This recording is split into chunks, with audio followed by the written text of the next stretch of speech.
Dzień dobry wieczór panie i panowie, witam wszystkich bardzo serdecznie w ten przepiękny dzień. Dzisiaj obejrzę i skomentuję dla ciebie film Wzgórza mają oczy, część druga z 2007 roku. Jest to kontynuacja hitu sprzed roku, tak, jak najbardziej. Tamta część zarobiła mnóstwo pieniędzy, więc studio stwierdziło, robimy, kręcimy filmy dalej. Kontynuacja? Tak, ale też nowa wersja oczywiście filmu sprzed wielu lat w reżyserii Wesa Cravena. Ma mnóstwo ciekawostek, będę się tutaj posiłkował nimi jak najbardziej z IMDb, więc nie przedłużam, zaczynam. Gdzieś tutaj obok będzie oczywiście zegar, żebyś mógł na bieżąco śledzić, bo wiadomo, że nie mam praw do tego filmu, więc filmu nie będę pokazywał, to jest tylko i wyłącznie komentarz audio. Więc jeżeli chcesz, to musisz posiadać swoją własną wersję. Wiem, że ten film jest dostępny na Disneyu, a nawet sprawdzę w tym momencie tak na żywo, czy gdzieś jeszcze jest na innej platformie w Polsce dostępny. Powinien być, wydaje mi się, powinien być dostępny nie tylko i wyłącznie na Disneyu, ale to się zaraz się okaże. Jest na pewno na Disneyu dostępny, można obejrzeć, a także jest na Apple TV, a także na Rakuten TV. W zależności od tego, którą z tych platform posiada, możesz sobie zobaczyć. Jeżeli nie posiadasz konta na Disney Plusie, na końcu wrzucę filmik krótki o tym, jak najbardziej konto na Disney Plusie założyć. Więc nie przedłużam i zaczynamy.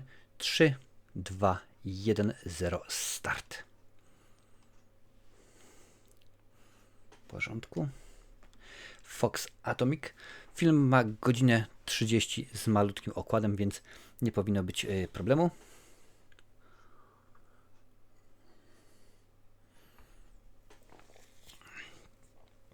Widzę, że Peter Locke powraca, czyli producent oryginalnego filmu.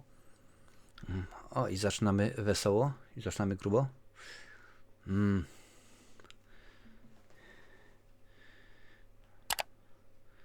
No krzyczy, ale nic nie słychać. No rzeczywiście. Czasami tak to może być. Domyślam się, co tutaj się dzieje. Ale biorąc pod uwagę, że algorytm YouTube'owy słucha, nie powiem. O, pazury. No niekoniecznie podoba się taka opcja mi. Ale co poradzić? To jest wiadomo horror, jest to straszak. Jeden, drugi, tak, będzie się pojawiało, tak zwany jumpscare, będzie pewnie ich tutaj dużo, będzie się działo bardzo dużo, jeżeli chodzi o przemoc, przynajmniej tak była zrobiona poprzednia część.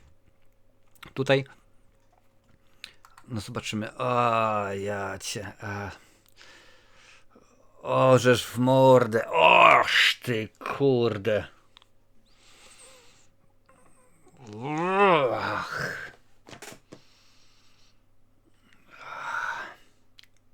O, ja cię kręcę. O, dajże spokój, człowieku. Ja byłem przy porodzie, ale tak jak tutaj to jest pokazane, no to o, żeż ty.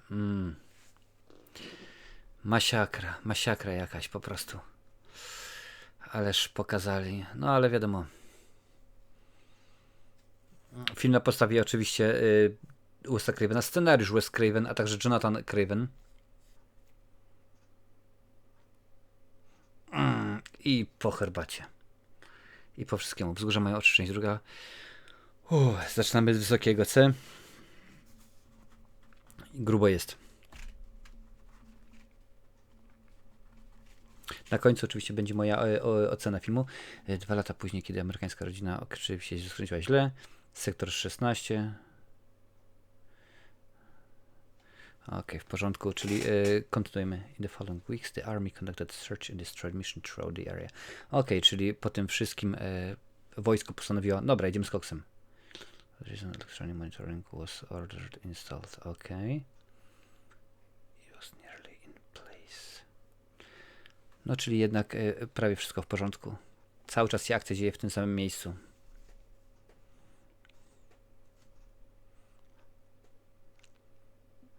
Film miał budżet podobny do jedynki, bo 15 milionów dolarów, ale już tyle nie zarobił, bo cały zarobek to zaledwie około 38 milionów dolarów, więc jedynka zarobiła chyba około 70. Więc niespecjalnie się udało to finansowo oczywiście. Na końcu będzie moja ocena tego filmu. Zobaczymy, czy się zgadzamy razem z tym, jak to wygląda. No proszę bardzo. Niby wszystko w porządku, a jednak coś się może spieprzyć. False readings. I proszę bardzo. Prawo Murphy'ego mówi, że jak coś może się wywalić, coś się może nie udać, to się nie uda.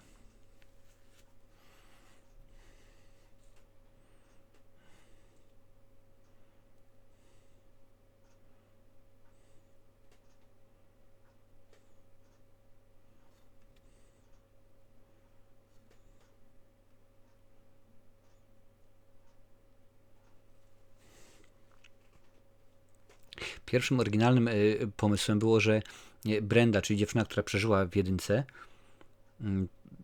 zaciągnie się do Gwardii Narodowej, no i właśnie po to, żeby przezwyciężyć te wszystkie swoje strachy, wszystkie swoje fobie i bojaźnie, tylko i wyłącznie po to, żeby kiedy już trafi do tej Gwardii Narodowej, zostać właśnie wysłana na tą pustynię, jako że ona jest szybki straszak.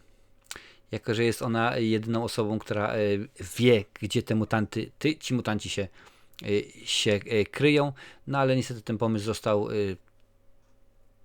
wyrzucony do kosza, bo okazało się, że aktorka, która właśnie wcielała się w Brendę, występowała wtedy w serialu Lost, no i nie było możliwości, ażeby ją ściągnąć.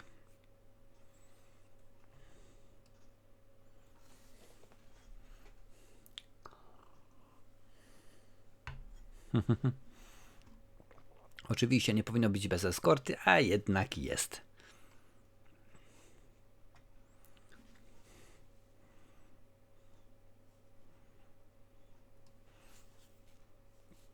No i już coś się nie teges, nie? Jeżeli coś może. Oczywiście Wes Craven nie tylko wrócił jako scenarzysta, ale również jako jeden z producentów. Tutaj rzeczywiście jest ich 2, 4, 6, 8 osób produkowało, współprodukowało albo kierowniczo produkowało. Jak zwał, tak zwał. Bardzo ciekawe zajęcie, naprawdę. O, proszę bardzo. I już nie ma.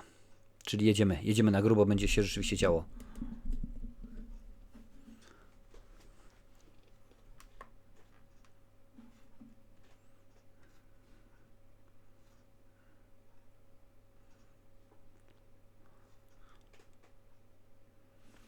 Wiadomo, że ci mutanci w tym filmie są z racji tego, że mieszkają w miejscu, gdzie wojsko przeprowadzało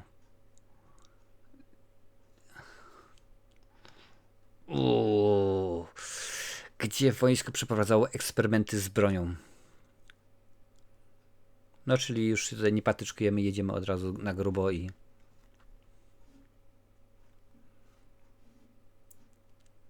tego też nie ogarniam. Wiedzą, że mają pewną procedurę, a to jest wojsko.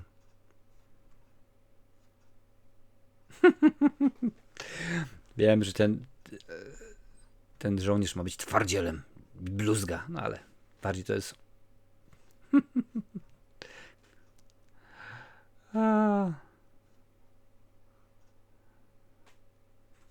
Papa. Nie macie, dziękuję bardzo. Pięknie, ile? Pierwsze co? 5-6 minut filmu i już 3 osoby odłożyły łyżkę, czyli grubo. Dosłownie grubo, no ale lecimy.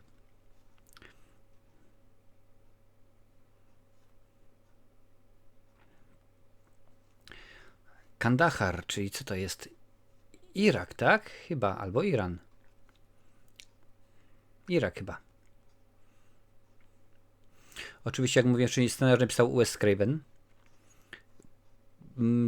I w sumie tak na dobrą sprawę nie jest to nowa wersja, przynajmniej tak jest napisane na IMDb, nie jest to nowa wersja jego filmu z lat 80., ale jest to kontynuacja filmu sprzed roku, czyli z 2006 roku i uczynił to wspólnie ze swoim synem, z filmowcem Jonathanem Cravenem.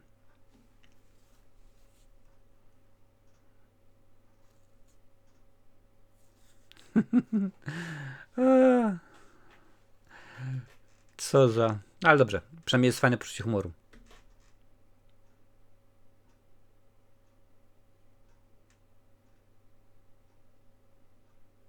Strasznie bluzgają. Mi to jak najbardziej nie przeszkadza, bo wiadomo, wojsko, ale jak jest dużo bluzgów, to w pewnym momencie one tracą swoją moc.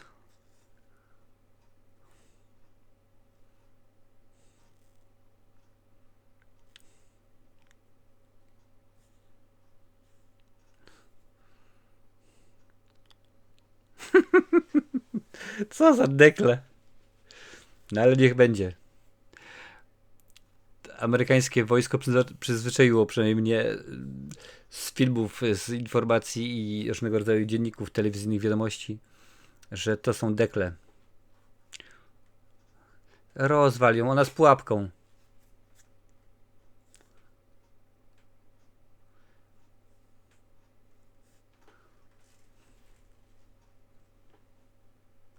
Czyli trening.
W porządeczku. Kopalnie, które tutaj będziemy oczywiście widzieli, możliwe, że będziemy się w nich poruszać, zostały stworzone przez tę samą ekipę, która stworzyła je na podobne kopalnie na potrzeby filmu Descent, brytyjskiego horroru, czyli Zejście z 2005 roku. Przyznam, że w tamtym filmie, bo widziałem go jakiś czas temu w kinach, wyglądało to rzeczywiście bardzo dobrze. Zobaczymy, jak to będzie wyglądało tutaj. Czy będzie równie przekonująco jak, no, jak tam rzeczywiście. USA, US Army Training Testing Facility Yuma Flats, New Mexico. Sektor 16. No, czyli teoretycznie wracamy do tego samego miejsca, bo wiadomo, że akcja pierwszego filmu rozgrywała się w Nowym Meksyku. Miejsce, gdzie testowano różnego rodzaju bronie. No więc to by się wszystko zgadzało. Ciekaw jestem, czy kręcono w tym samym miejscu, bo akurat pierwsza część była kręcona w Maroku. Już sprawdzam.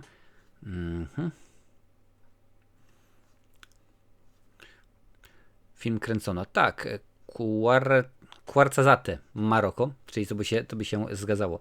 W tym samym miejscu, gdzie kręcono jedynkę, a kręcono m.in. 11 września. Jeżeli film, wojsko, niefortunna data troszeczkę, no ale nie będziemy wnikać.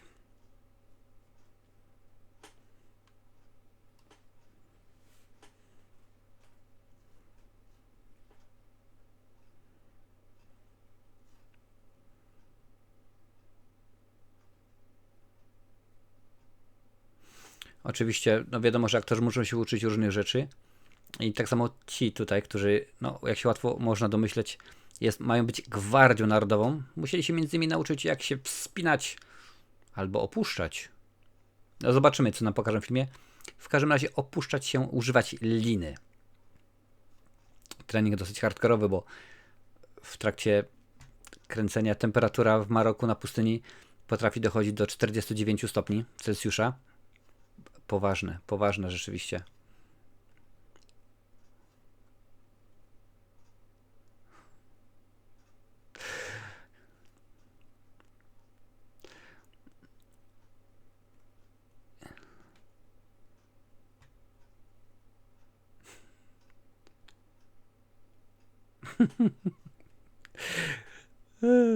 I Killed Somebody Once. Naprawdę to brzmi wszystko super, bardzo tandetnie dla mnie, no ale może akurat ty masz inne odczucie.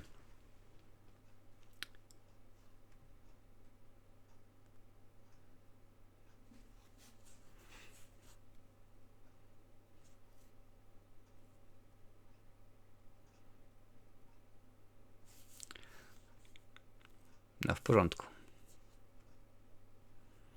Zgadza się. Kręcę to film w 2006, czyli od razu tak naprawdę, kiedy jedynka była wypuszczana, stwierdzono, że dwójka to jest dobry pomysł. No bo wiadomo, może zarobić. Okej, film zarobił, ale nie na tyle, że powiedzieć, dobra, jedziemy dalej i kręcimy trzecią część.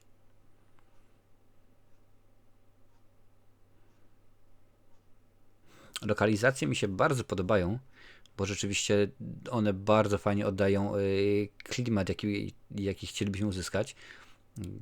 Głównie brązy i żółcie. No i no co tu dużo mówić.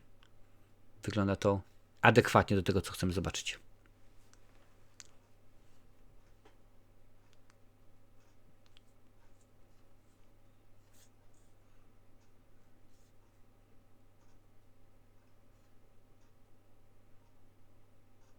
Cóż za piękne zgranie w czasie. Oni przyjeżdżają i agregat się psuje. Albo się kończy benzyna.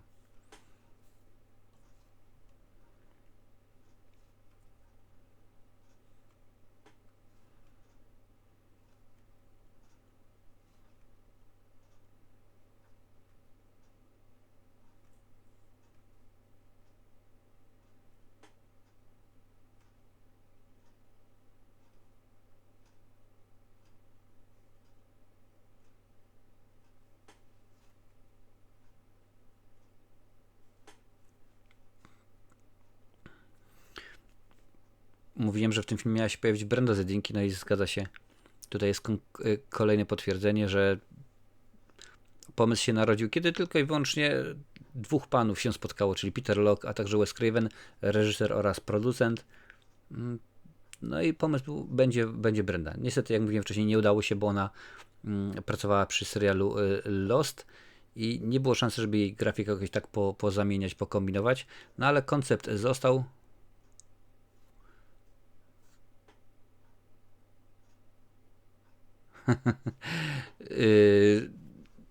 Żeby wykorzystać ją, więc pomysł został. Stwierdzono, ok, to będzie cały czas Gwardia Narodowa, ale musimy oczywiście zmienić właściwie główną bohaterkę. No okej, no rzeczywiście mogło to wyjść na dobre, zobaczymy jak to będzie wyglądało, bo na razie jest raczej zabawniej niż strasznie. Ja wiem, że to jest film, gdzie straszyć nie będzie za bardzo, mogą być straszaki, tak zwane jumpscary. Będzie się na pewno, o czym się już przekonałem, będzie się dużo krwilało, ale choć tyle fabuły by się przydało.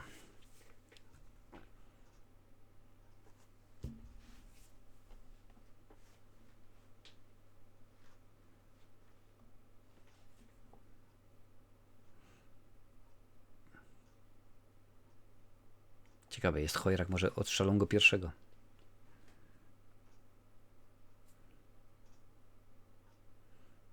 Kurczę, pułkownik z... Batmany wyskoczyły. Dobra, jeszcze jeden będzie straszny, bo to musi być...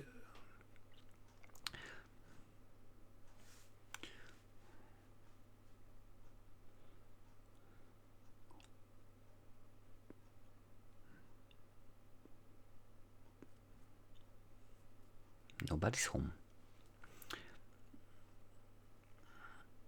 Alternatywny tytuł do Wzgórza mają oczy, część druga, był bardzo podobny.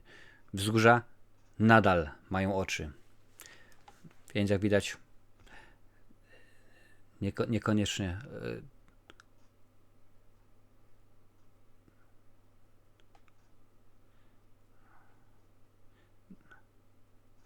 No, oczywiście, że nie słychać.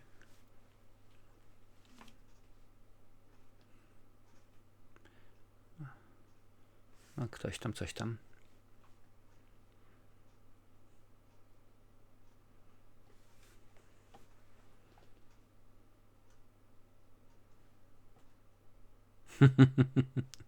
Spring break, przerwa wiosenna na uczelni. Miesiąc. Tyle czasu obu Cravenom zajęło miesiąc. Zajęło im napisanie scenariusza.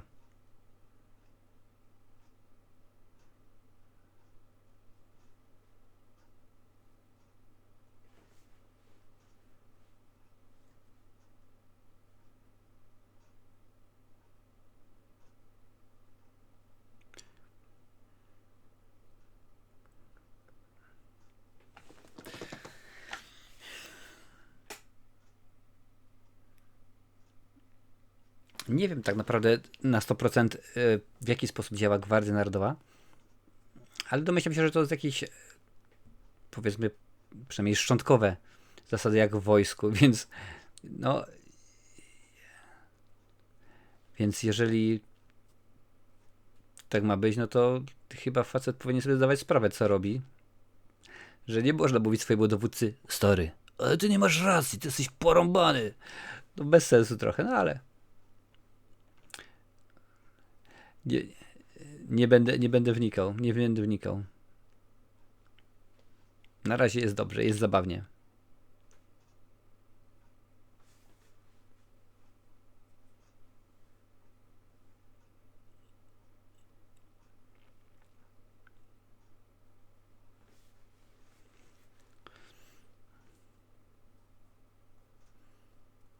Czyli teoretycznie to jest postać Bryndy, tak?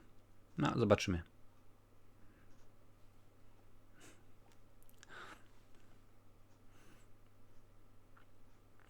W takich lokalizacjach, kiedy się kręci film, bardzo rzadko jest łatwo. Bardzo rzadko jest przyjemnie. Derek Mears, który oczywiście wystąpi tutaj w jednej z ról, powiem tak, mutant, nazwijmy go, przynajmniej tak go nazwało IMDb, kameleon, nałożenie charakteryzacji zajmowało około 4 godziny. 4 godziny dziennie, więc dosyć poważnie. No, Derek Mears to w tym już jest legenda horrorów, no bo wystarczy oczywiście przypomnieć Predatora w tych późniejszych produkcjach, wystarczy wspomnieć filmy o Wiktorze Crowley'u, tam też w jednym z nich się pojawił. No i to rzeczywiście jest w świecie horrorów jest to osoba znana bardzo, kojarzona. Serial Swamp Thing również, piątek 13, ten nowy, tam się również wcielił oczywiście w Jasona Voorheesa, bo kogoż by innego mógł się wcielić, także on bardzo często, gęsto pojawia się w rolach złoli i po prostu jest taki bardzo nieoczywisty straszak, a jednak zadziałało. Napisz w ogóle, czy takie rzeczy na ciebie działają, czy jednak nie, w ogóle co to jest. To już mnie w ogóle nie rusza, dziękuję bardzo. Bardzo daleko. Występował również w takich filmach jak Synowie Anarchii, tak, tutaj, jeżeli chodzi o Wiktora Crowley, to trzecia część, więc tam się rzeczywiście pojawiał. Grał klasycznego Predatora w filmie Predatorzy. Oczywiście podkładał głos w Resident Evil Degeneration, więc same takie filmy, gdzie mógł po prostu pochwalić się swoim wzrostem.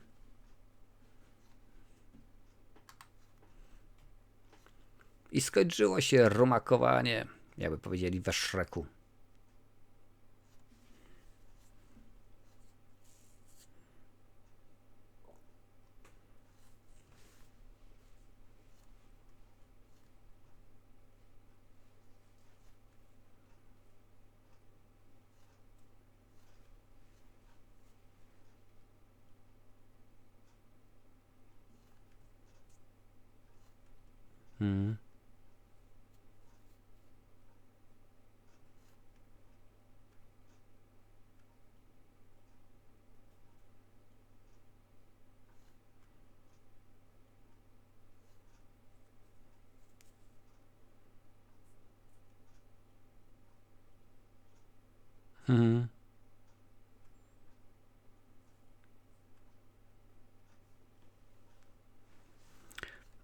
A nawet ja wiem, że żołnierz nie powinien swojego karabinu zostawiać.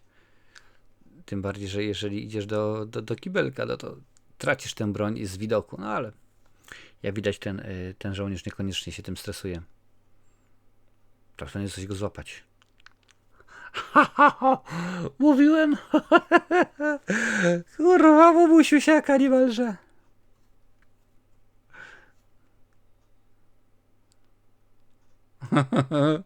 No to teraz będzie miał zatwardzenie przez pół roku.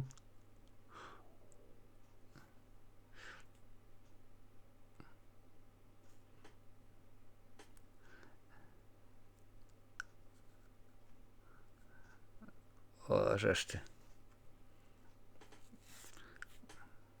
I wciągnie ją? Jak myślisz?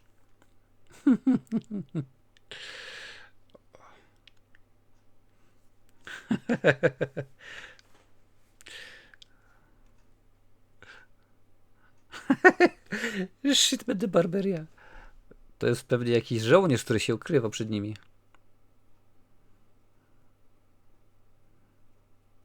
No to rzeczywiście jest wielka, wielka jazda. Gówniana sprawa, można by powiedzieć. Dosłownie i w przyszłości.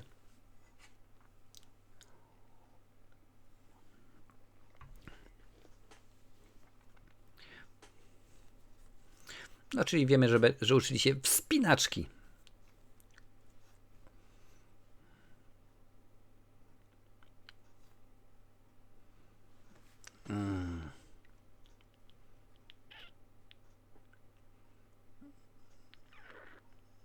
No te wszystkie bruzdy, te wszystkie rany i biorąc pod uwagę, że był w fekaliach cały czas, ciężko będzie, żeby przeżył.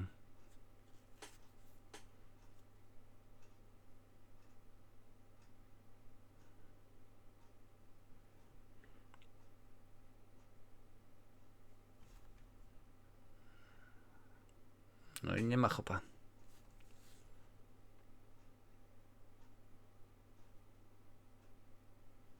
Inna legenda horrorów, John Carpenter, no wiadomo, facet, który zrobił Halloween, Mgłę i tak dalej, i tak dalej. Napisał również scenariusz, który według niego był tytuł tego scenariusza to był Prey, czyli tak jak Predator ostatni, ale to była mieszanina i zresztą podobny scenariusz do właśnie tego filmu, a także do Wrong Turn, czyli Zła droga, Wrong Turn, nie pamiętam jak nawet jaki jest polski tytuł tego filmu. W każdym razie Carpenter określił go jako krzyżówkę pomiędzy teksańską masakrą biomechaniczną oraz Deliverance. Deliverance to jest ten film, w którym występuje John Voight i no między innymi Burt Reynolds. Chodziło głównie oczywiście o to, że 3 młode kobiety postanowiły wybrać się na wycieczkę w taką lokalizację. Wiadomo, pojawia się jakaś rodzinka, które tam powiedzmy rozmnaża się między sobą i tak dalej, i tak dalej. Dziewczyny są złapane. Wiemy jak to jest. No ale ponieważ fabuła była zbyt podobna, skończyło się tylko i wyłącznie na scenariuszu. Film żaden nie powstał z tego tytułu. No szkoda. Szkoda, może rzeczywiście byłoby coś... Zła droga, tak? Chyba Wrong Turn, taki chyba jest polski tytuł. A może Droga bez powrotu? Zaraz zobaczymy.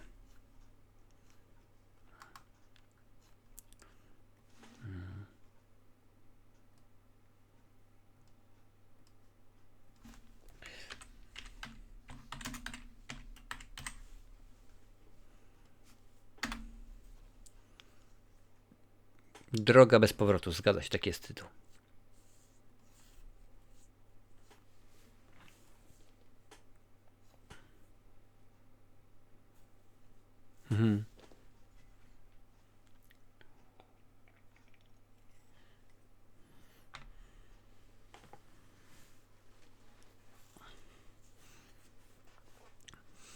No, poważna sprawa i teraz tak, skontaktować się nie można ani z tymi, ani z tamtymi.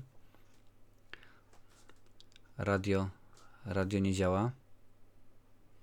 A zapachu się tak łatwo nie pozbędziesz.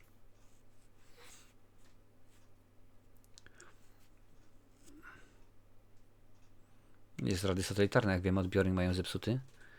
I domyślam się, że jako żołnierze przeszukali to wszystko.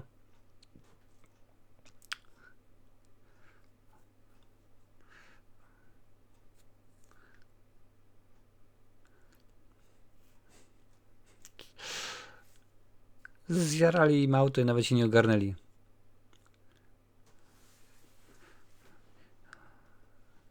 Karabin.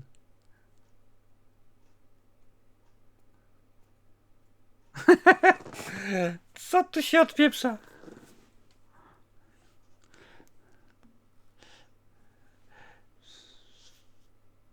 Przecież nawet ja, laik, który w wojsku nigdy w życiu nie był, całą swoją wiedzę na temat wojska czerpię z książek, filmów, programów dokumentalnych. Nawet ja wiem, że broni się nie zostawia. No ale dobrze. Bez tego nie byłoby, fabuła nie poszłaby do przodu. Ktoś tutaj jest.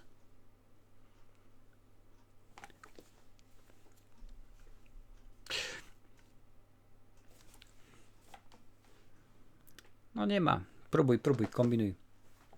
Może ci się uda w końcu dorwać kapitana.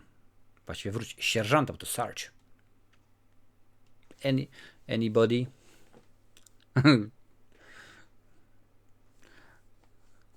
Ta, rozdzielmy się. Ani ty, ani ja nie mamy broni, więc jak przyjdzie wróg, to będziemy w niego rzucać młotkami. Może nabluzgamy do niego.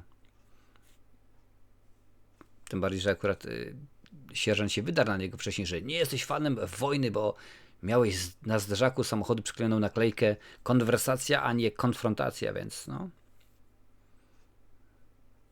To teraz pytanie, który dostanie pierwsze, że tak powiem, w łeb? Ona czy on? Obstawiałbym, że ona chyba. Odgłos takie trochę predatorowe, co nie?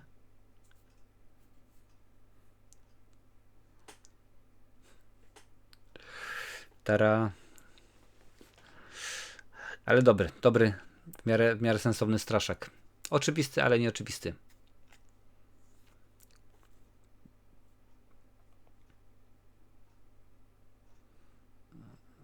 A gdzie masz jakiś nóż czy coś? O, no. Dobra cegówka.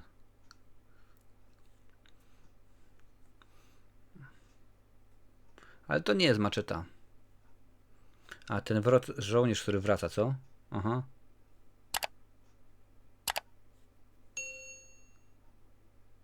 I spierniczył w tunelu. Nie ma go.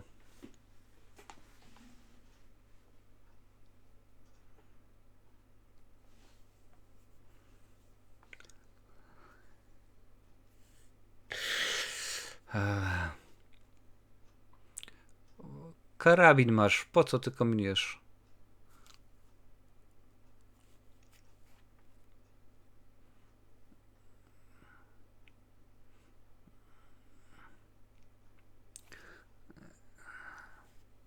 Noga się odwinie.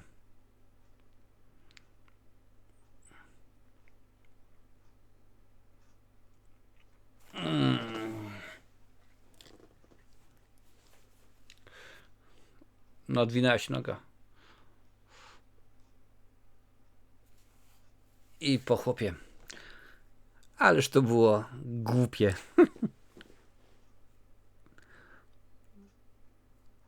No okej.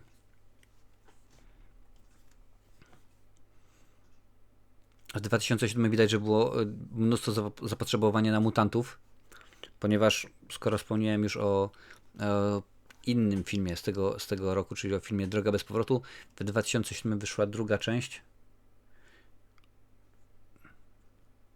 No oczywiście. Droga bez powrotu 2 Dead End, gdzie też pojawiały się zmutowane osoby. I Daniela Alonso występowała w jednym i w drugim.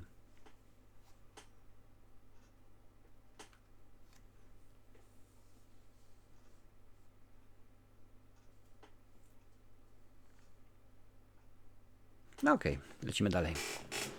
Popatrzymy, co się będzie działo. W tym momencie jest 33 minuta. To i tak wiesz, że gdzieś tutaj jest pewnie zegar i odlicza. Oglądamy dzisiaj Wzgórze mają oczy, część druga. Włączaj swoją wersję.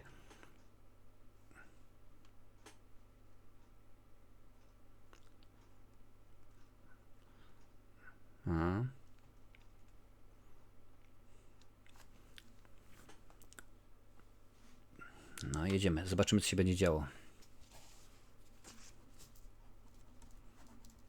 O, i jest.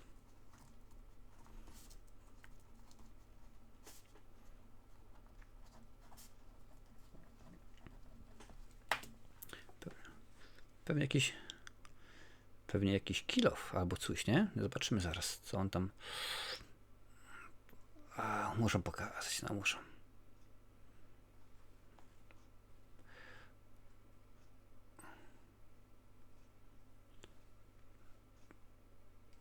Portfel mu wsadził do łeba. No, grubo.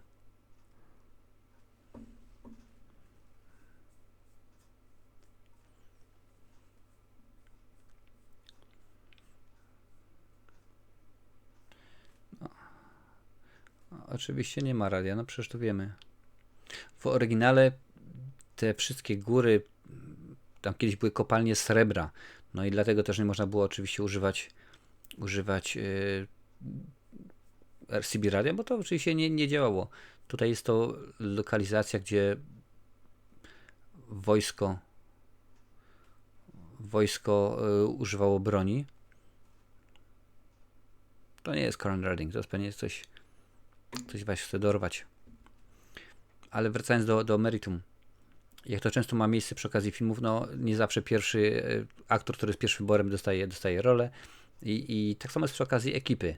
W tym momencie chodziło o reżysera. Pierwszym wyborem był Michael J. Bassett, reżyser filmu Death Watch z 2002 roku.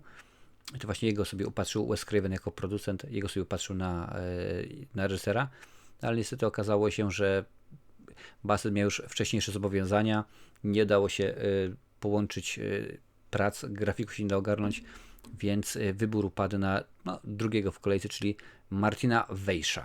No i oto właśnie on jest odpowiedzialny za reżyserię tegoż filmu. Aż nawet sprawdzę, co ten Martin Weisz wcześniej ciekawego wyreżyserował. Albo może później. Może rzeczywiście zrobił coś wartego obejrzenia. Popatrzmy, 37 filmów ma na swoim koncie, więc całkiem rzeczywiście sporo. Przed tym filmem również dosyć dużo zrobił. No, między innymi teledysk do piosenek Johna Scatmana, więc to się już liczy jako jeden wielki plus, bo akurat Johna Scatmana bardzo lubię. No też do muzyki Korn kilka teledysków, czyli głównie znany z teledysków. Eros Ramazzotti, Nickelback, kilka innych, a później teledyski, między innymi dla Sugar Babes. Give 'em Hell Malone również reżyserował taki film, w którym wystąpił Ving Rhames i Thomas Jane.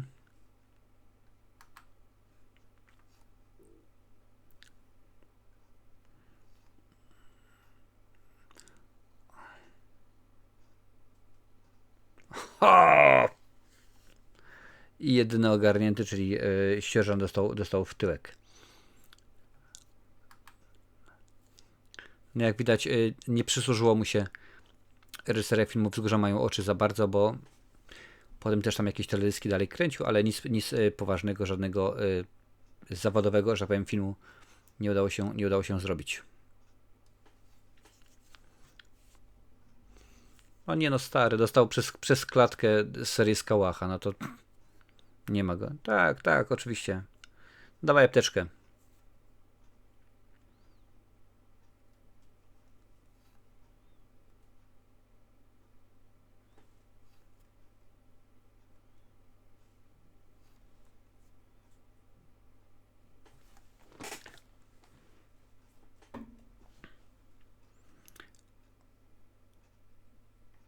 On żyje, jeszcze oddycha, to czemu mu...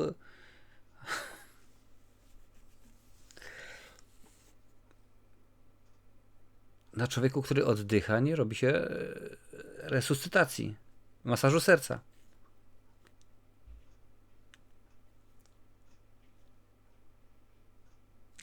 Teraz powinni robić resuscytację, jeżeli już.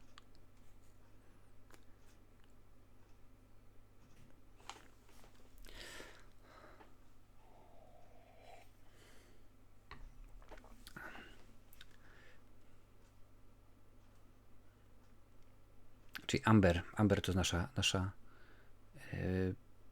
Brenda.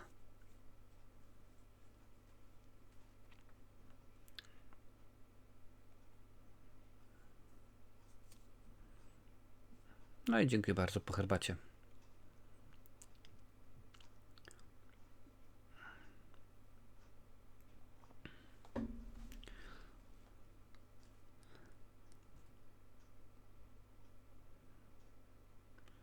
Czyli już wiadomo, jaki jest koncept, powinni ogarnąć. Zdaje się, że coś widziałem. Dawaj. Nie, nic. Tak, ja rozumiem, że to jest konwencja i nasi bohaterowie nie mogą być intelektualistami, nie mogą mieć doktoratu z czegokolwiek. Ale że przynajmniej mieli troszeczkę ogarnięcia.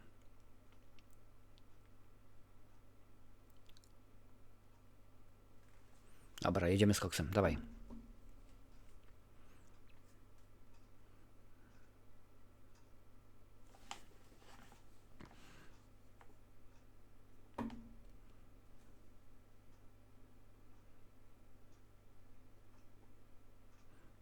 Coś się sypnie. Coś będzie nie tak jest.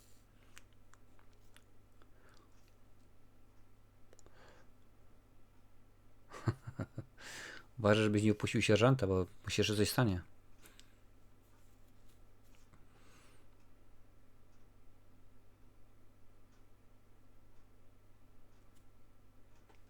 I was born ready. Jakby to powiedział Blade.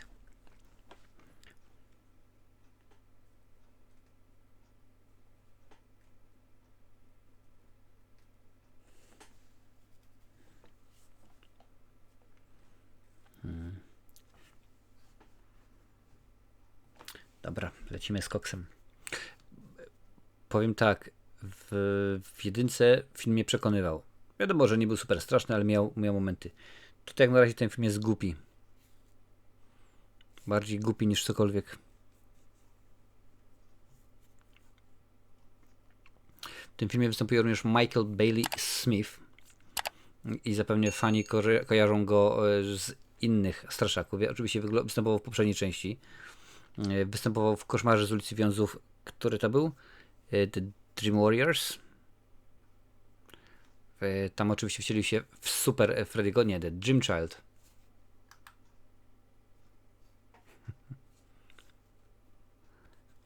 Lina źle zawiązana. I we dwóch nie żyją.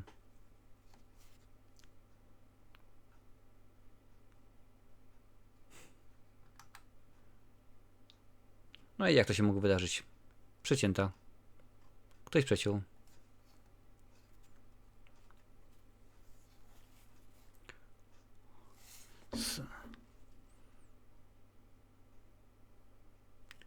Czyli ktoś ją przeciął? No proszę bardzo.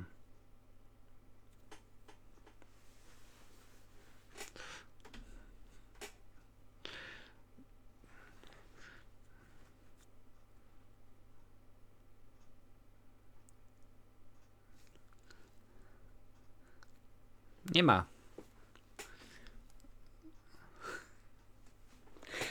Ogarniasz?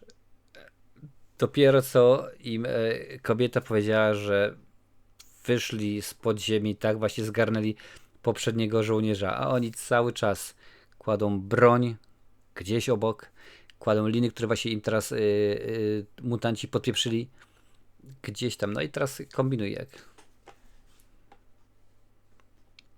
No musi być wejście naokoło, no. Teraz w końcu zaczęli się robić uważni.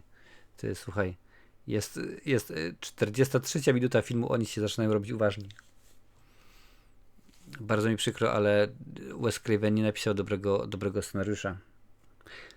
Chyba że było dużo scen, na przykład, które nie zostały nakręcone albo które zostały wycięte w postprodukcji. No niestety na Disneyu, bo akurat ja na Disneyu oglądam, jest taka wersja, a nie inna. Godzina 30 z małym okładem, więc możliwe, że jest jakaś inna wersja, aż sprawdzę nawet. Ile oficjalnie ten film ma, czy rzeczywiście jakaś inna była wersja? Nie, zgadza się, godzina 30.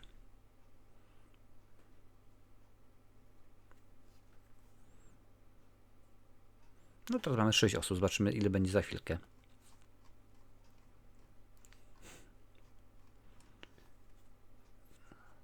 Skupcie się, bez jakichś tam skupcie się po prostu.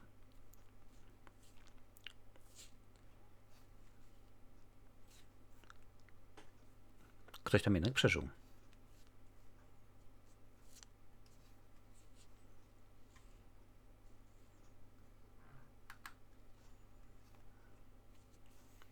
No i znalazł się. Nie ma.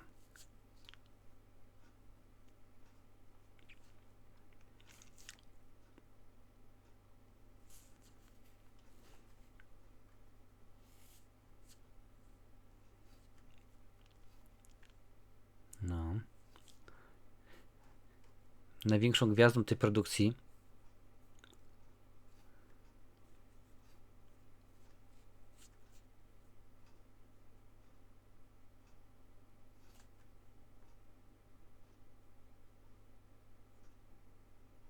zobaczymy.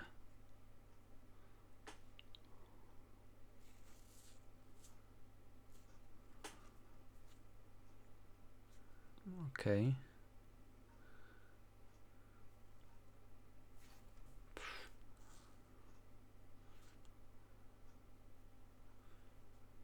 Dobre pytańsko, no dajesz.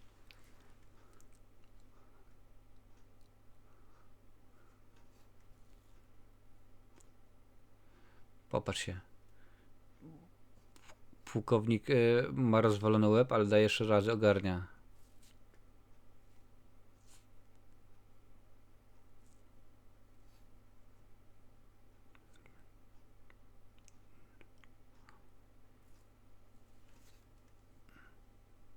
No, zszedł. Jak mówiłem wcześniej, największą gwiazdą tego filmu jest Daniela Alonso. To jest ta, o właśnie, ta dziewczyna z ciemnymi włosami. To ona jest gwiazdą tej produkcji. W jej, tutaj właśnie sprawdzam w jej resume, niech tak będzie, a niech będzie w jej CV, jak zwał, tak zwał. Filmografii najlepiej będzie. Mnóstwo jakich seriali jest, które no rzeczywiście niespecjalnie się udały może, ale to po jednym odcinku, po 2, bo to Zabójcza broń była. MacGyver między innymi, Criminal Minds, I, Zombie, niespecjalnie cokolwiek wielkiego jest.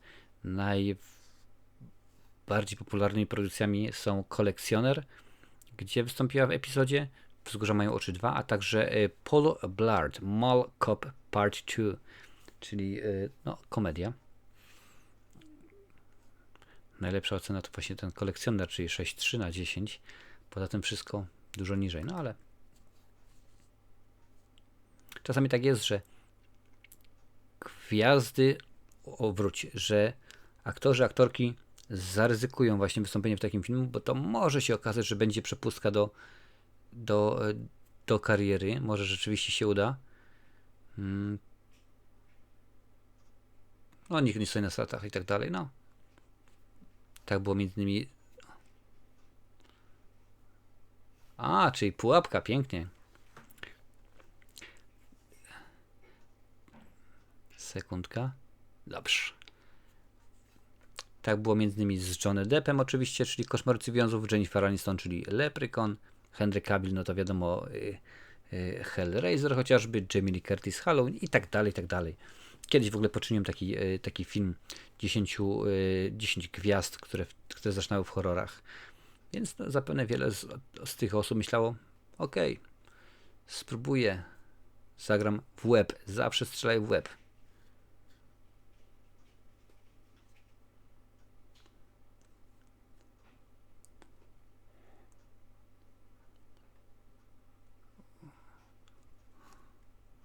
W łeb, człowieku, zawsze. Podstawowa zasada, to z filmu Ravena, on to wszystko wyłuszczył pięknie w krzyku. Zawsze zastrzelasz w łeb, bo oni lubią wracać.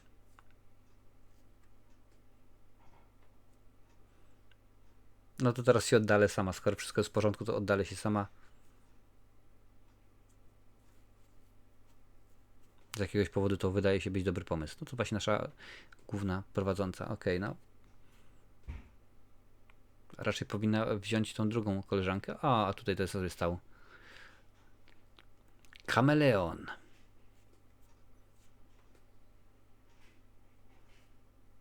To jest właśnie Derek Mears, tak? To jest właśnie Derek Mears. Kameleon z racji tego, jak wygląda jego skóra. No, zmutowana.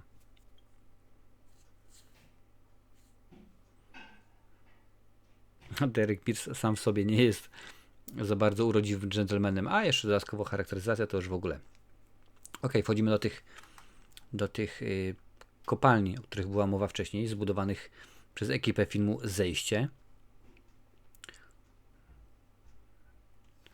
No i drzeć się nie wolno, bo tak samo jak w górach możesz spowodować lawinę albo zawał.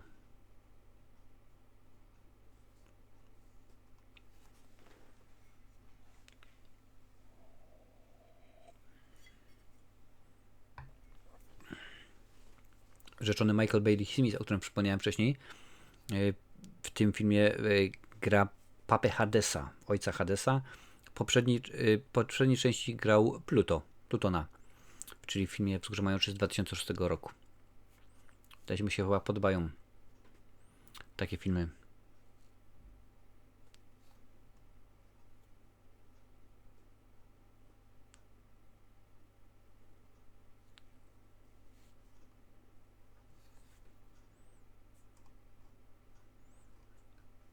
No dawaj, stary. No w sumie nie ma żadnego dowódcy, bo domyślam się, że są wszystko szeregowi. Doświadczenia nie ma żaden. Jedziemy, stary, dawaj. Let's kill those.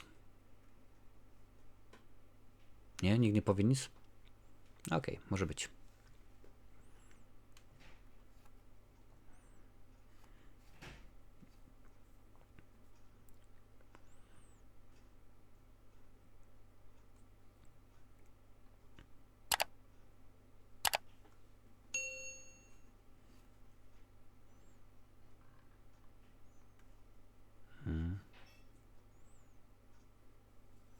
Zaskakujące, że są podziemią, a ładnie mamy światło dzienne, no ale nie czepiaj się, skruch. Daj im pograć.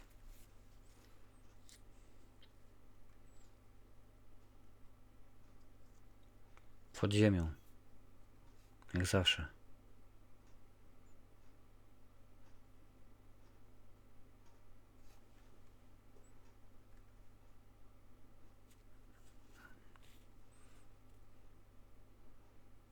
No wiem.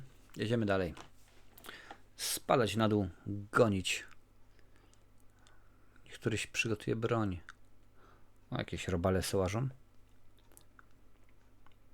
Trochę się przypomina scena ze Smakosza, kiedy Justin Long próbował kogoś wyciągnąć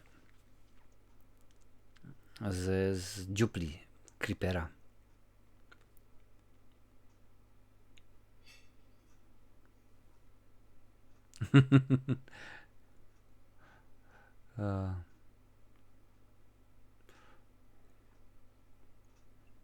No, wyjście musi być inne. Jedziemy. Udało się? Dobrze jest.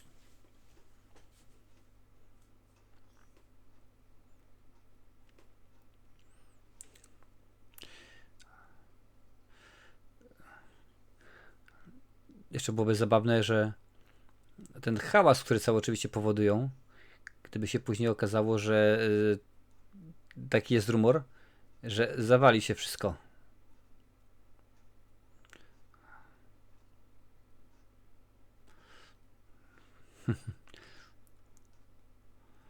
W porządku już. Nie. Ja to chyba zacznę scenariusze do horrorów pisać. Napoleon, no wszystko się zawaliło. A potem wtedy i tak już nie wyjdą.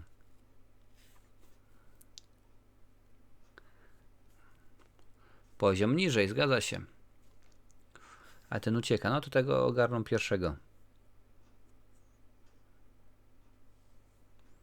Jest jakaś rzeka, więc będzie picie, więc damy radę. Tylko trzeba trasą zejść.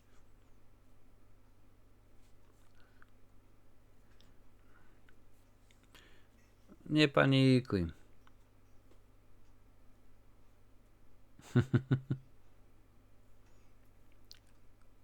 No i co tu zrobić teraz?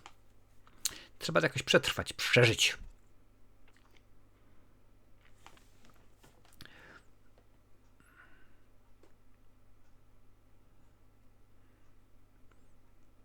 Okej, no to bardzo szybko się stanie.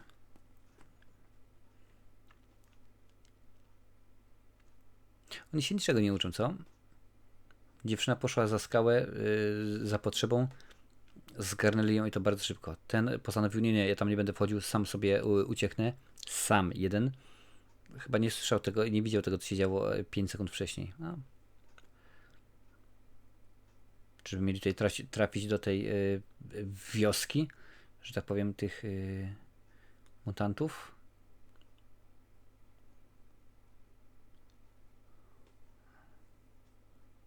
No. I są w tym samym miejscu, gdzie ich kolega spadł wraz z sierżantem.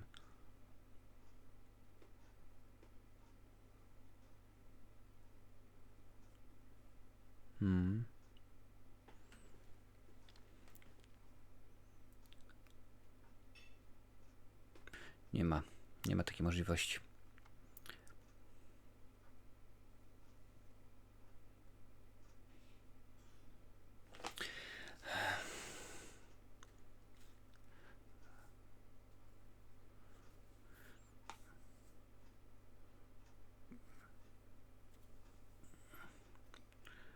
Aha. Tak, ja też to oglądam. I widzę, że on będzie próbował zejść. No. Obstawiamy, że raczej sam spadnie, niż go uderzą. No bo nie wygląda na za bardzo rozgarniętego.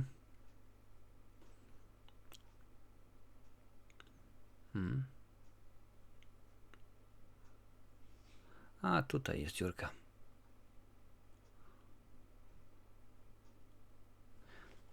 Byłoby zabawnie, prawda? Gdyby się okazało, że wszedł do tej dziury, gdzie tutaj byli przed chwilą.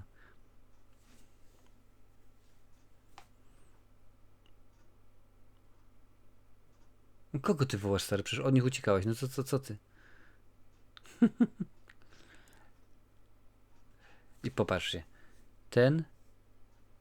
Ten ma nóż, więc teoretycznie nóż jest na wyposażeniu każdego z tych żołnierzy. No i teraz się złapie. Czyli tak samo tej osoby na początku, tych dziewczyn.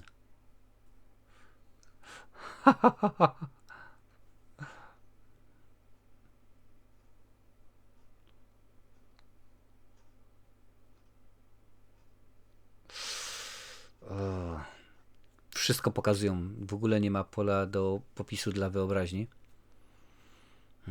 Może to czasami lepiej.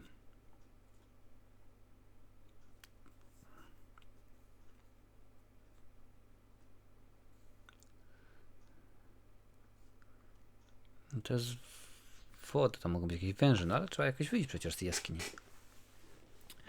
Z kopalni właściwie.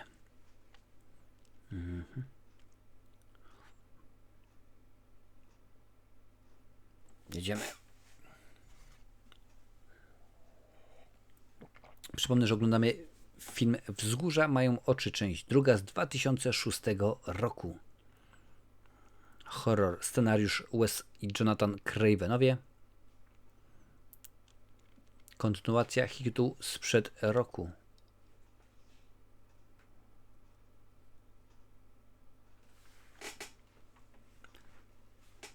Ten jeden nabój na samym końcu. Za pomocą tego naboju sprzątnie ostatniego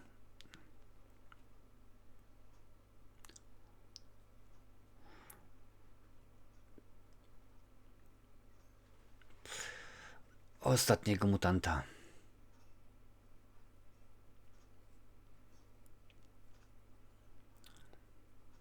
Oj. Głupi tekst. Spadli z 5-6 metrów.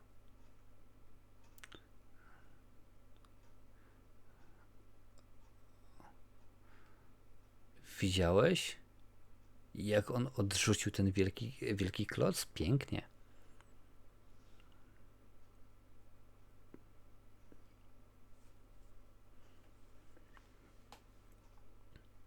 Przeżyję.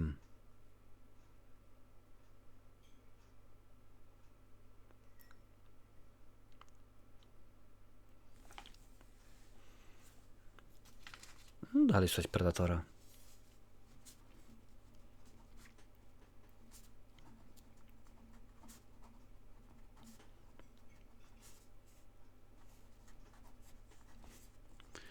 Tak. No, coś tutaj jest, kogoś widać. Ale ty go nie widzisz. No czemu?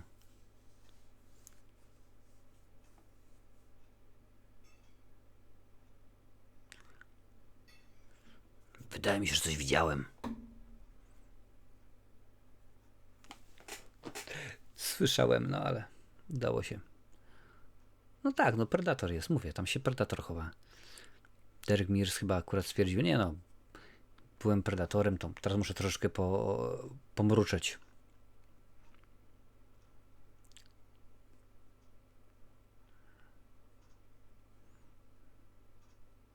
Dajesz Indiana Jones.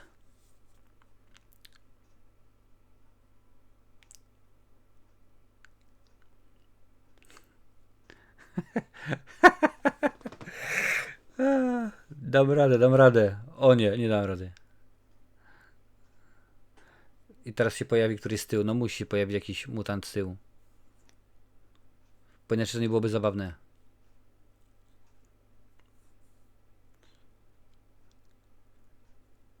Nie? Nic? Nie ma sprawy, debilu. O jacie. Pięknie tutaj jest, naprawdę jest bardzo pięknie. Bardzo pięknie. Sprawdzam właśnie, którzy aktorzy grali w czym i czym się pojawili. No to oczywiście dominują głównie horrory. Między innymi jest Dom Tysiąca Ciał, jeżeli chodzi o Davida Reynoldsa. To był jeden z tych żołnierzy, który no niestety odłożył łóżkę, czyli dużo wcześniej.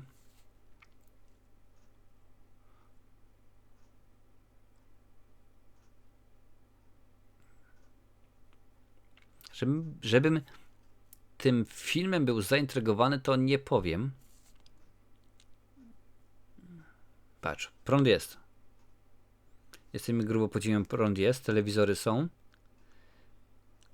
Czy gdzieś tam jakiś, nie wiem, generator? A może nie generator, może mają prąd nie został wyłączony.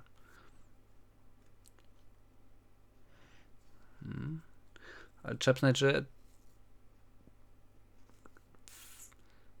charakteryzacja wygląda całkiem sensownie. Mama Pretty.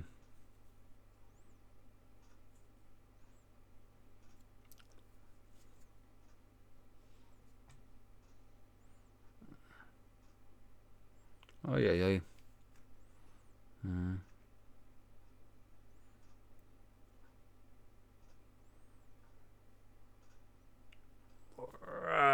Żeż ty. Ale ochyctwo.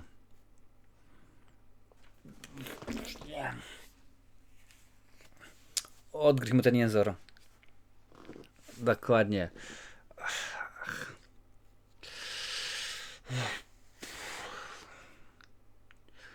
O jacie.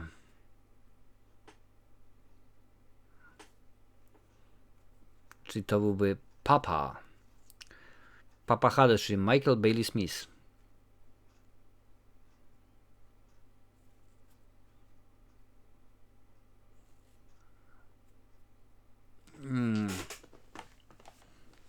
Ależ to jest ohydne. Ja rozumiem, tak, wszystko, ale to po prostu wygląda ohydnie.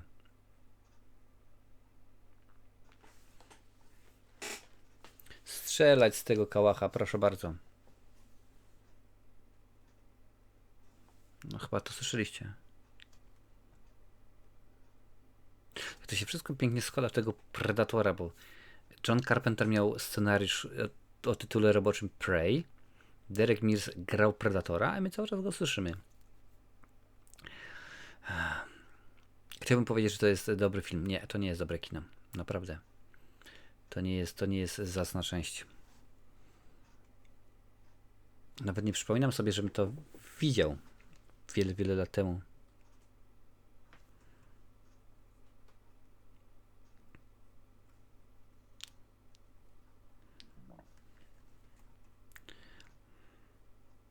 Zaręczyny. A ona karabinu nie ma, bo go... Dobra, bo go zgubiła jak upadli. Bo tam rzeczywiście...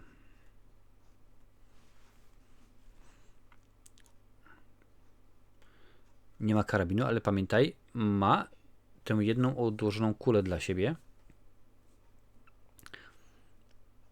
Ale jak nam go zgubić karabin? Bo albo został u góry i żołnierze nie pomyśleli, że my je rzucimy go. Klik.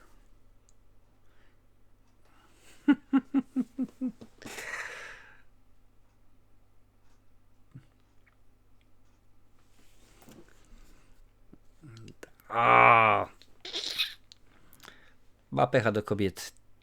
Tamu odgryza język, tamu wydłubuje oko. Jeszcze.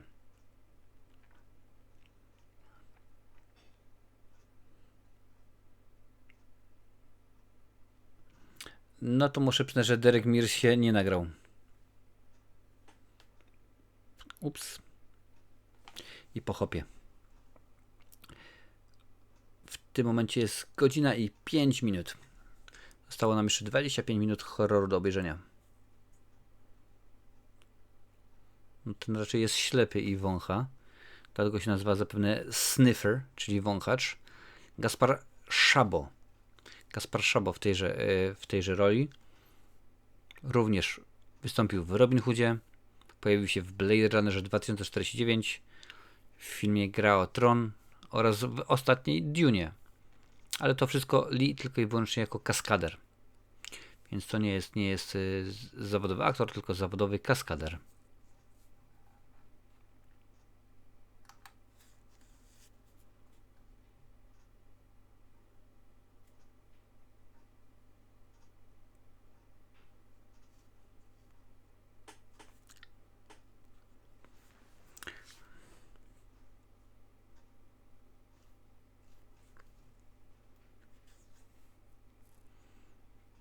Czyżbyśmy mieli dobrych i złych mutantów również?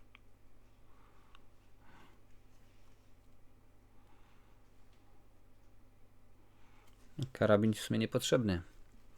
Skoro nie masz naboi prócz tego jednego odłożonego dla siebie na czarną godzinę.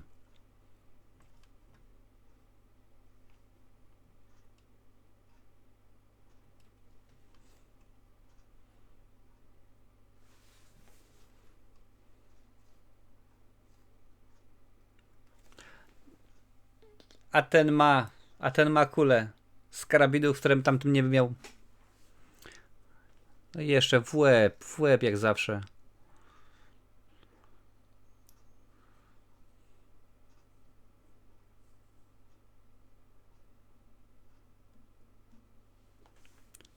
No ale tego postrzelił, no.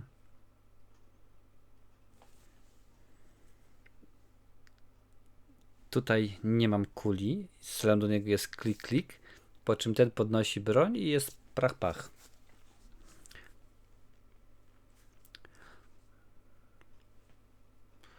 W głowę, zawsze w głowę.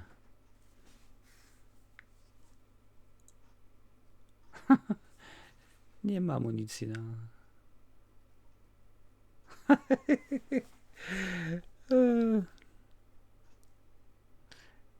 Nie mam broni, ale strzelę z 500 razy.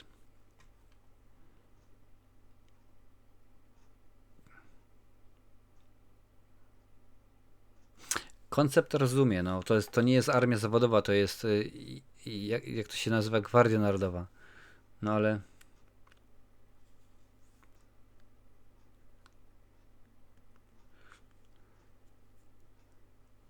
Hmm.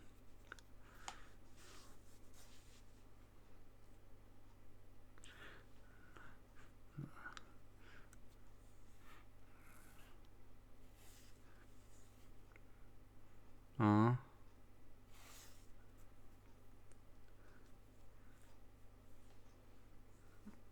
Może być pułapka, co? Zobaczymy. Chociaż takie osoby w horrorach to raczej są... Skoro w poprzedniej części była jedna osoba, która była dobra.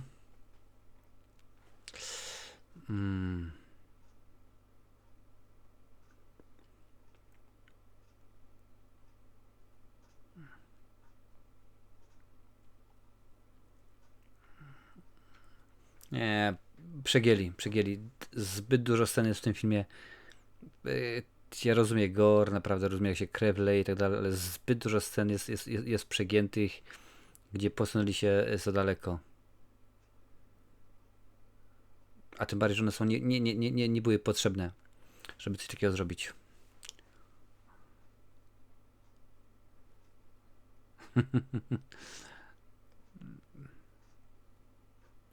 Zamknij ryja, człowieku, i skup się na tym, co się dzieje.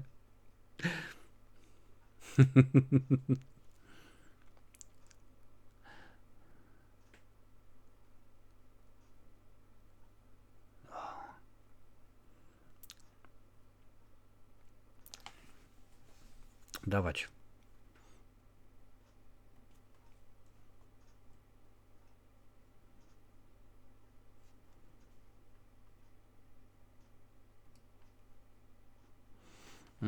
Jonathan Craven też nie miał wielkiej kariery, jeżeli chodzi o bycie scenarzystą, bo w swoim dorobku ma 3 produkcje. Właśnie Wzgórza mają oczy 2 to jest ostatnia produkcja w jego dorobku. Trochę mu lepiej idzie jako producentowi, bo rzeczywiście tutaj jest dużo więcej produkcji. O, co masz na zupkę? Bo współprodukował nową wersję Ostatniego domu po lewej. Też nowa wersja filmu Wes'a Cravena. Produkował teledyski m.in.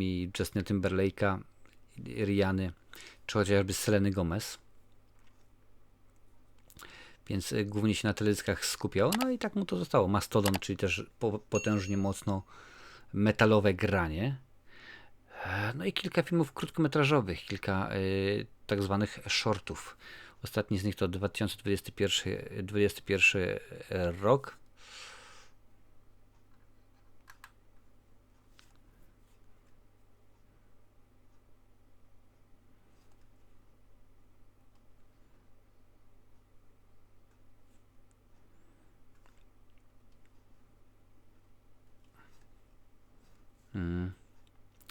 No, kolejny widzę film jest w preprodukcji. No zobaczymy. No to już go nie ma. Skoro jest też wewnętrzne krwawienie, to już chyba.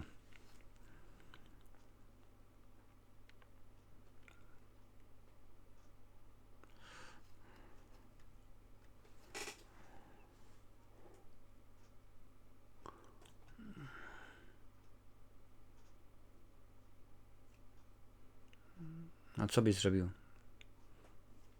Czemu mi nie powiedziałeś? A co byś zrobił?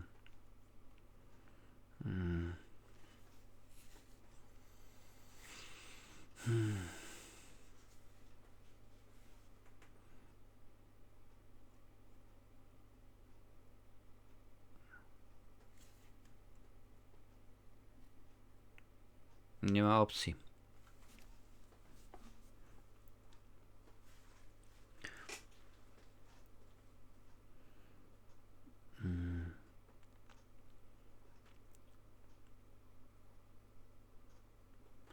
Okej. Krótka przerwa na arbuza i lecimy dalej.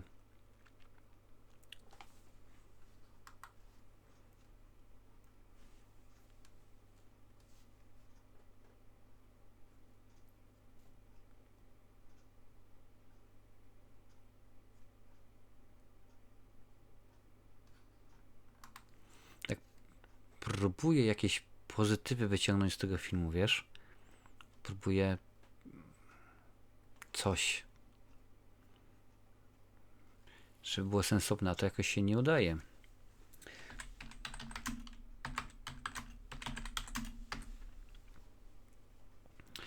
A tutaj nie ma takowej możliwości.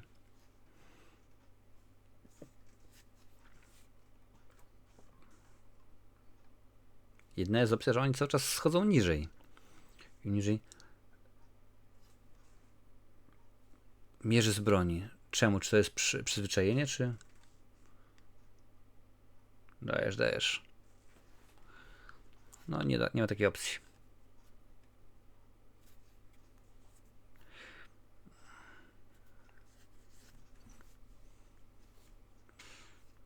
No.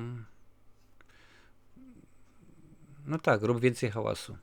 Czekamy na to, aż zrobisz dużo hałasu i wtedy przyjdą te pozostałe mutanciaki.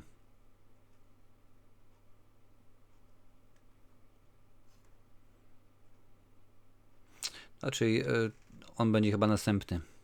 Na pewno powinien być następny.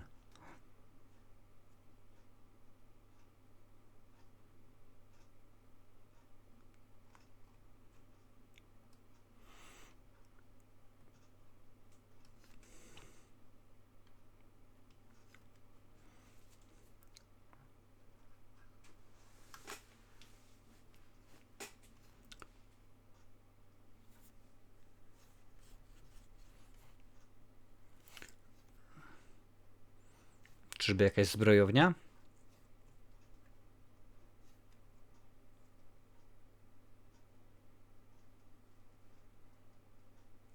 No dobra. No, odważna kobieta, no biorąc pod uwagę, że nie ma żadnej broni. No jest bagno co prawda założone na tą M16, no ale nie ma żadnej broni, żeby coś rzeczywiście zdziałać. Poza tą jedną kulą. No dynamit. No tak, perfekt, no logiczne. Będzie do nich rzucał laskami dynamitu w kopalni. Co złego się może wydarzyć? Może wypieprzyć wszystko powietrze, no. Jeszcze jakiś pistolet, karabin, to bym zrozumiał, ale... No. To jest spłonka, co? Iskra.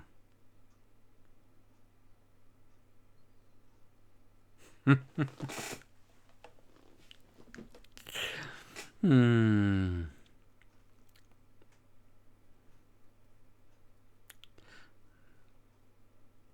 Nie grzeszył intelektem, ale to jest wystrzałowy facet, naprawdę.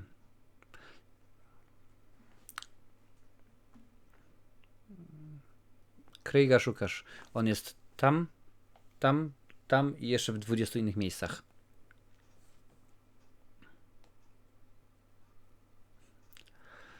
No dawać, jedziecie go, koleżankę ratować. No przynajmniej tyle, że tunel się otworzył. Jest szansa dojść do celu.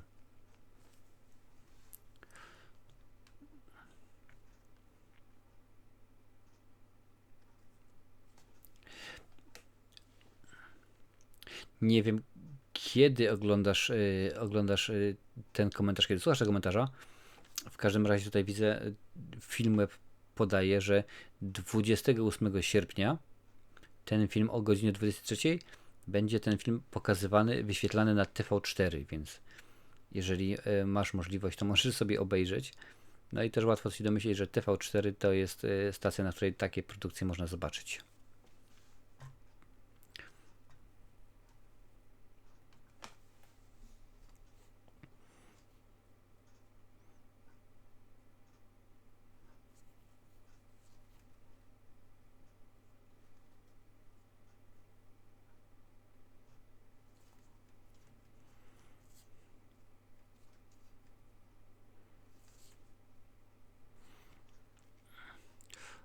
Ależ go załatwił.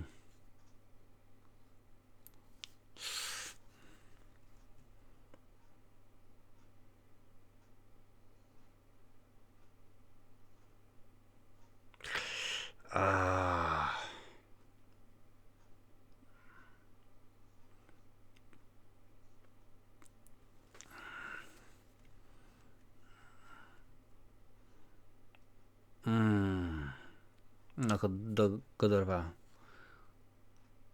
Jeszcze w łeb.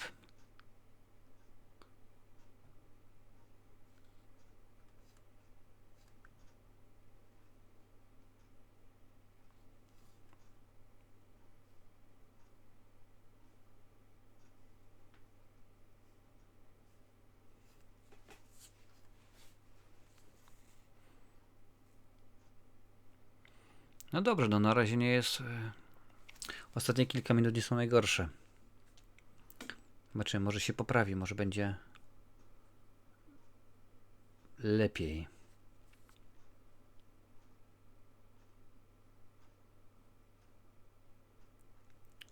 Jest, znaleźli koleżankę. Teoretycznie można strzelić, jest jedna kula.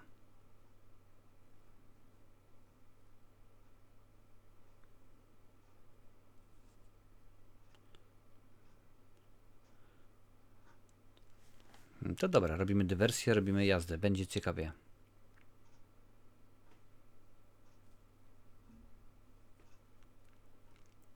Tutaj właśnie mam ciekawostki, ale to jest...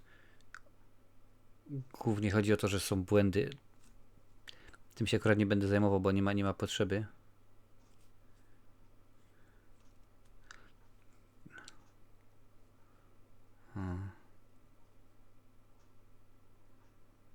Super. Dawać, ratować misji. Nie ma się co czarować, że no, w walce wręcz z Hadesem no nie mają szans. Nie ma nikogo. Ojej, przesło do kolejnego filmiku. No, ale to już był na miejscu.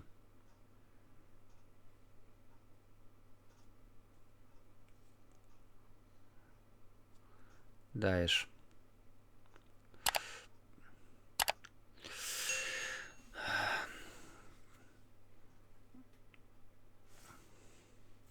Idziesz.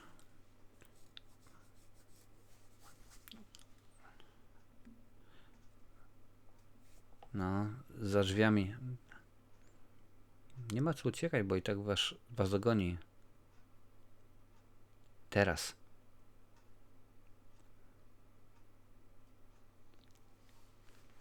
Mówiłem.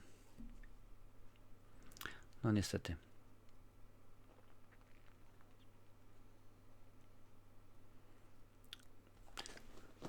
Jest jedna kula.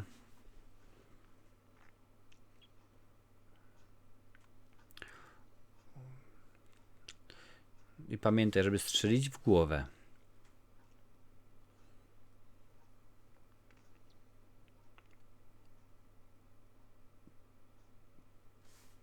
O, żeż ty. Trafiła dobrze.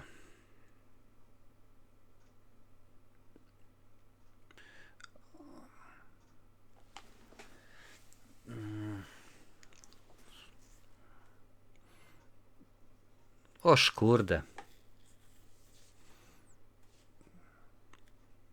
Bagnet trzeba było użyć.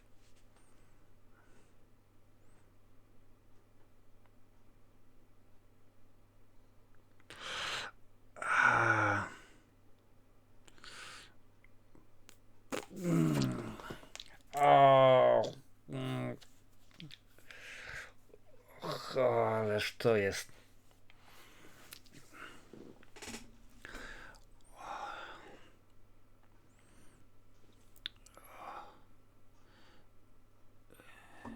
To...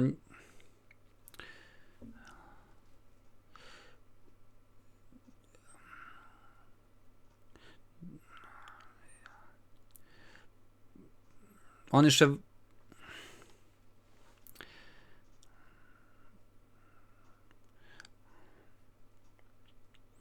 Obciąć... Dobrze.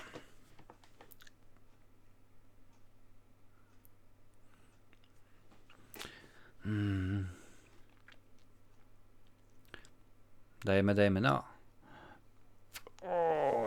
Ho.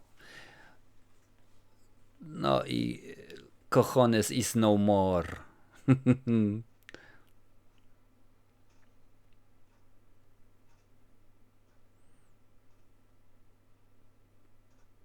Okej.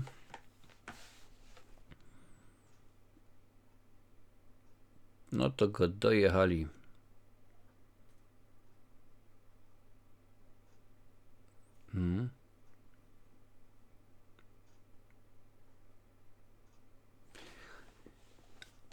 Jak to mówił jeden z bohaterów filmu Psy, wyrwałem chwasta.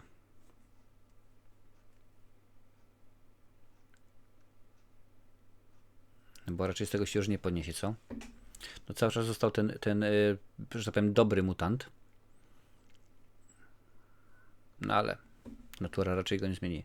The appearance of the National Guard trainees and the sergeant was never explained to the... Oczywiście official they were listed as absent without leave. Aha, czyli że mamy zrobione, że jest na faktach film oparty. Czyli informacja, że to, co się z nimi stało, nigdy nie zostało ujawnione. Stwierdzili po prostu, że odeszli. I sektor 16 ciągle nie jest potwierdzone, że istnieje. No okej, w porządku. A to ktoś obserwował. Ktoś testował, co?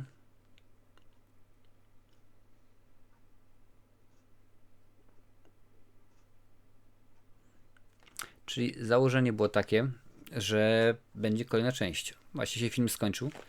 Założenie było takie, że będzie kolejna część. No niestety okazało się, że ten film nie był kasowy wystarczająco. No i się nie udało, bo wiadomo, że skoro kosztował $15 milionów, a zarobił zaledwie tam 36-37, to nie jest to zysk, jaki sobie studio wymarzyło. Biorąc pod uwagę reklamę, no to powiedzmy ten film zarobił niewiele. Czy mogę tobie ten film polecić? Zdecydowanie nie. Jest to beznadziejne kino. Tak samo jak dwójka oryginału nie była najlepszym filmem, no to tutaj również jest słabiutko. Tutaj rzeczywiście jest, co tu dużo mówić, no źle jest. Nie będę ukrywał, czy ten film jest dobry, czy nie. Nie. To po prostu odpój sobie. Obejrzyj jedynkę, czyli oryginał Wesa Cravena, jeżeli kochasz klasyki. Obejrzyj jedynkę, w sensie nową wersję, ale ten film jest z 2006 roku. Jeżeli chcesz dobre w miarę horrory, slashery, jak tak będzie, powiedzmy, no to nie straszę za bardzo, ale wiadomo jak jest. Ale część druga, zarówno oryginału, jak i część druga tego filmu, to nie jest naprawdę dobre kino, więc naprawdę bardzo odradzam. Bo poza tym, że jest krwawy, w wielu miejscach przeginają palnik, są pewne sceny, które nie powinni pokazywać, są pewne rzeczy, które zostawiamy w wyobraźni, wtedy jest strasznie, wtedy jest mroczniej. A ten film to jest po prostu, to jest po prostu jedno wielkie pomyłka. Moja żona miała na imię Pomyłka, ja powiedział to siara. Nie, daruj sobie, nie oglądaj. Ale jeżeli chcesz, mimo to, że ten film nie był najlepszy, chcesz obejrzeć więcej filmów z moim komentarzem, proszę bardzo, na tej liście znajdziesz ich całe mnóstwo.